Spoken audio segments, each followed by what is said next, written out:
Selamat datang kembali. Kita kali ini mau coba bedah lebih dalam soal rekayasa perangkat lunak. Iya, Khususnya nih, soal definisi kebutuhan atau persyaratan. Sumber yang kita pegang, kutipan dari panduan S.W. Bok, itu nunjukin kalau area ini sering bikin bingung ya. betul sekali. Sering banget orang bingung bedain dua hal mendasar ini, persyaratan produk perangkat lunak sama persyaratan proyek perangkat lunak. Oke, Nah, hari ini kita coba urai keduanya, terus singgung dikit juga soal persyaratan fungsional yang masuknya ke persyaratan produk. sip. Jadi misi kita kali ini mau bantu Anda semua ya, yang mungkin kerja di pengembangan software, entah developer, manager, atau mungkin klien, biar lebih ngerti klasifikasinya. Benar. Bukan cuma definisi, tapi kenapa sih misahin ini tuh penting banget di lapangan. Oke, kita bongkar yuk. Intinya apa sih pemisahan ini? Intinya gini, kita mesti tegas misahin antara apa yang harus dilakuin sama softwarenya, fiturnya, kualitasnya, dan bagaimana proses bikinnya itu dibatasin atau diatur. Ah, oke. Jadi satu fokus ke produk, satu lagi ke proyek yang bikin produk itu. Kelihatannya simpel ya, tapi kalau kecampur, wah dampaknya bisa gede. Oke, kita mulai dari yang pertama dulu deh. Persyaratan produk perangkat lunak. Ini isinya apa aja nih? Ini tuh semua tentang software itu sendiri. Jadi dia mendefinisikan bentuknya, kesesuaiannya, atau fungsi yang kita harapkan dari software itu. Hmm, Fokusnya jelas, apa yang harus dilakukan sistemnya, dan karakteristik apa yang harus dia punya pas udah jadi nanti. Spesifikasi hasil akhirnya lah gitu. di sumber kita kan disebut ada pembagian lagi ya, fungsional sama non-fungsional. Bisa dijelasin dikit bedanya? Dan kenapa ini penting? Tentu. Pertama, persyaratan fungsional. Nah, ini jantungnya nih. Dia ngurain perilaku spesifik sistemnya. Perilaku spesifik itu contohnya gimana? Kayak aksi apa aja yang bisa dilakuin pengguna, perhitungan apa yang mesti dijalanin, data apa yang perlu disimpan. Misal, sistem harus bisa validasi input pengguna sesuai aturan bisnis ABC. Jelas gitu? Oke, itu yang fungsional. Terus yang non-fungsional? Nah, kalau persyaratan non-fungsional, ini lebih ke kualitas atau batasan teknis. Kayak, seberapa cepat sistemnya harus respons? Seberapa aman? Oke, kayak gitu ya? Iya, terus harus bisa nanganin berapa pengguna barengan. Atau bahkan, ini harus dibangun pakai teknologi apa? Ini sering disepelein, padahal penting banget. Kenapa penting? Coba bayangin aplikasi bank, tapi lambatnya minta ampun. Nah, itu kemungkinan persyaratan non-fungsional soal kinerjanya kelewat atau nggak terpenuhi. Bisa fatal, kan? Oke, ngerti. Jadi satu soal apa yang dilakuin, satunya lagi soal seberapa baik atau gimana dilakukannya, plus batasan teknisnya. Jelas banget bedanya. Nah, sekarang kita bandingin sama persyaratan proyek perangkat lunak. Ini yang sering bikin rancu ya. Betul sekali. Sering banget ketukar. Persyaratan proyek perangkat lunak ini kadang disebut juga persyaratan proses atau bisnis ya. Dia itu nggak mendefinisikan fitur softwarenya. Terus apa dong? Dia malah membatasi proyek yang ngebangun software itu. Fokusnya ke kendala sama cara kerja tim pengembangnya. Oh, jadi lebih ke arah batasan sumber daya gitu ya. Kayak anggaran atau tenggat waktu. Tepat. Yang paling umumnya itu. Batasan biaya, jadwal, sama jumlah staf atau orang yang ngerjain. Hmm. Tapi bisa juga lebih luas loh. Misalnya, proyek ini harus pakai metodologi agile, atau laporan progres wajib tiap minggu, atau perlu ada rencana khusus buat migrasi data dari sistem lama. Ah, jadi lebih ke manajemen proyeknya ya? Iya, ini lebih ke bagaimana proyek dikelola dan dijalankan. Makanya di sumber Swebok kita juga dibilang, detail area ini itu lebih banyak dibahas di ranah manajemen proyek, bukan di spesifikasi persyaratan software itu sendiri. Wah, ini pemisahan yang krusial banget sih. Kalau kita abai sama persyaratan proyek, ya proyeknya bisa gagal. Tapi kalau nyampurin ke persyaratan produk, bisa jadi bingung kita. Sebenarnya mau bikin apa? Persis. Terus, tadi kan disebut juga persyaratan fungsional secara khusus di sumber kedua. Gimana tuh posisinya? Fungsional itu ya tulang punggungnya persyaratan produk. Oke. Dia yang mendefinisikan fungsi inti sama perilaku spesifik yang bikin software itu berguna.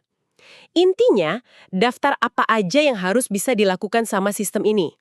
Nah, mendefinisikannya dengan jelas dan terukur di awal itu penting banget, biar nggak ada salah paham atau scope creep nanti.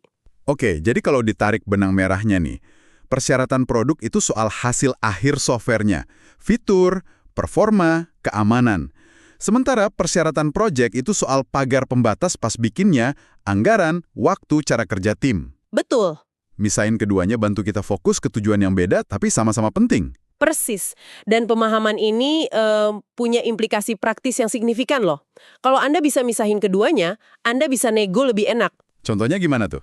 Misalnya, kalau ada batasan anggaran nih, ini kan persyaratan produk ya. Nah, Anda jadi lebih sadar buat diskusiin fitur mana, ini persyaratan produk yang mungkin perlu diprioritasin atau dibikin lebih simpel.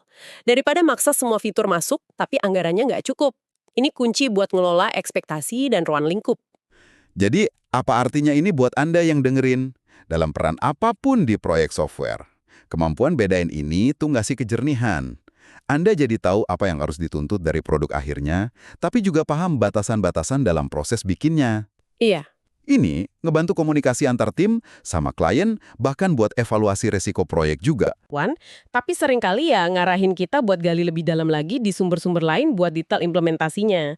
Nah, pemisahan ini salah satu konsep dasar yang dia tekanin. Oke, sebagai bahan renungan terakhir nih buat Anda. Coba deh, ingat-ingat proyek yang pernah Anda ikuti atau amati. Seberapa sering batasan dari sisi proyek kayak deadline mepet banget atau anggaran tiba-tiba dipotong, itu secara langsung maksa tim buat motong fitur, nyederhanain, atau bahkan ngilangin sama sekali persyaratan produk yang tadinya dianggap penting atau inovatif. Itu pertanyaan bagus. Sesuatu buat dipikirin lebih lanjut ya, tentang tarik-menarik antara visi produk sama realitas proyek di lapangan. Bener sekali. Oke. Terima kasih sudah menyimak pembahasan mendalam kita kali ini. Semoga ada manfaatnya ya. Selamat datang kembali. Hari ini kita akan mengupas tuntas topik yang krusial banget nih di rekayasa perangkat lunak. Persyaratan non-fungsional. Betul. Sumber kita kali ini kutipan dari panduan SWBOK, Software Engineering Body of Knowledge. Jadi panduan standar gitu ya? Ya, semacam kitabnya lah buat software engineer. Nah, misi kita hari ini memahami apa sih sebenarnya persyaratan non-fungsional ini dan kenapa ini penting buat Anda ketahui. Ya, tepat sekali. Ini bukan soal apa yang software itu lakukan, fitur-fiturnya apa aja gitu. Oke. Tapi lebih ke bagaimana software itu melakukannya. Jadi kita ngomongin soal kualitas, soal batasan, cara kerjanya lah. Kualitas ya? Iya, bayangin aja aspek kayak kinerja, seberapa cepat dia respons, terus keandalan, atau mungkin batasan teknologi yang harus dipakai. Oke. Coba kita bedah lebih dalam ya. Jadi kalau persyaratan fungsional itu kan jelas ya apanya. Misalnya, pengguna harus bisa login. Iya, itu fungsional. Nah, kalau non-fungsional, ini berarti lebih ke seberapa baik atau dalam kondisi apa login itu terjadi. Misalnya, harus seberapa cepat sih proses loginnya? Itu. Persis. Contohnya pas banget. Sumber kita juga nyebutin tuh contoh kayak yaitu tadi, waktu respons maksimal, atau tingkat akurasi, misalnya perhitungan harus akurat sampai berapa desimal. Oke. Atau bahkan bisa lebih teknis, kayak keharusan pakai database engine A, atau harus jalan di platform komputasi B. Ini semua tuh batasan atau atribut kualitas. Jadi ini semacam pagar gitu ya? Membatasi pilihan kita? Bisa dibilang gitu, membatasi pilihan teknologi atau yaitu menetapkan target kinerja, misalnya throughput. Throughput, itu kapasitas olah data per waktu gitu ya? Betul. Berapa banyak transaksi yang bisa diproses, katakanlah per detik. Atau skalabilitas, seberapa bagus sistemnya nangani beban yang makin gede. Dan ini, menariknya, bisa didefinisikan tanpa harus nyebut merek teknologi tertentu loh. Oh iya? Iya, ada standar kayak ISO IEC 25010 itu coba memetakan karakteristik kualitas ini. Banyak banget aspeknya, keandalan, efisiensi, kemudahan maintenance, dan lain-lain. Nah, ini menarik nih. Di sumber disebut soal pemisahan tugas. Katanya ini bantu kelola kompleksitas.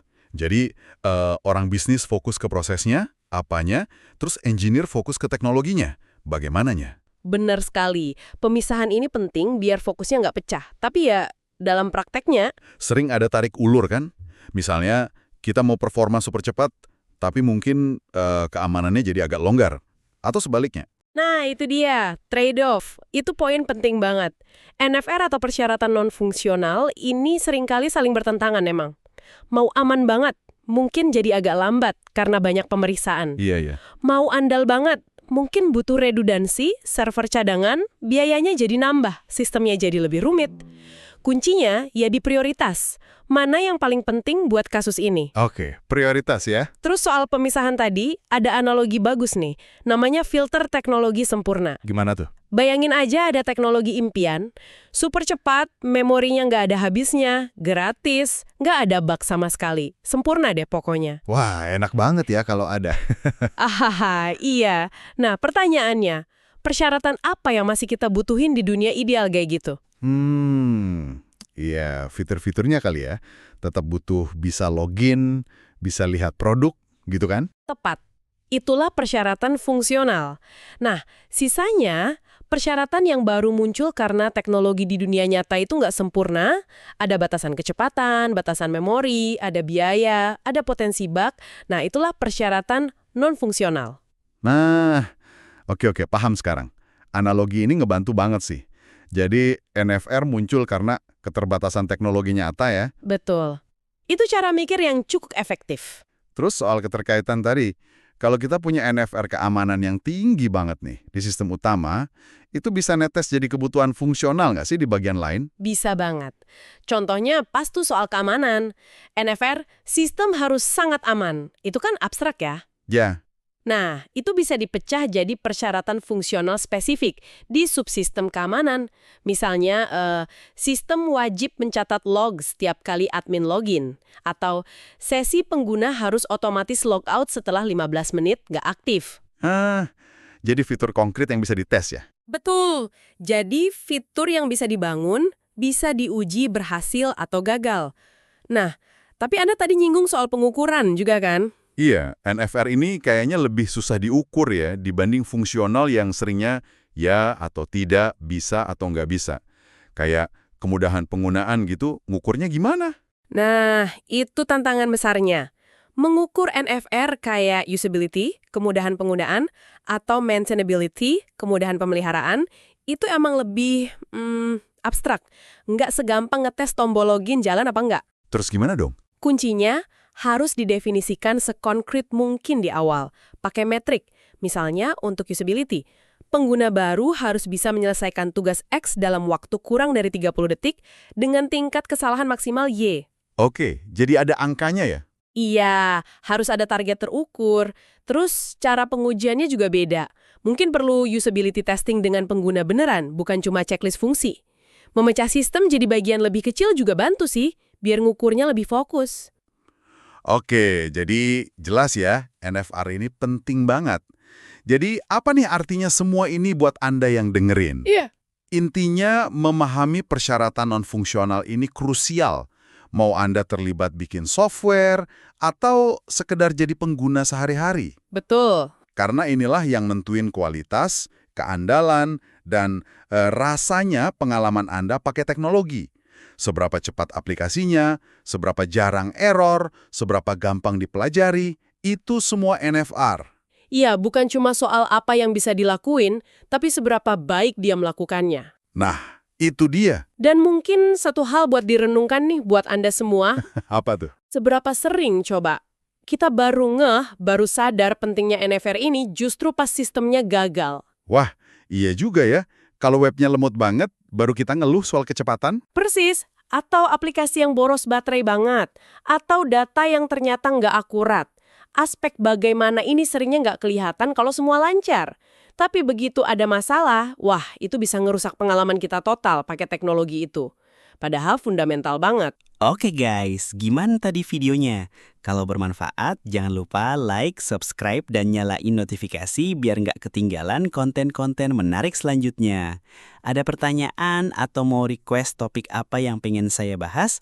Drop aja di comment section ya. Makasih banget supportnya guys. Sampai jumpa di video berikutnya.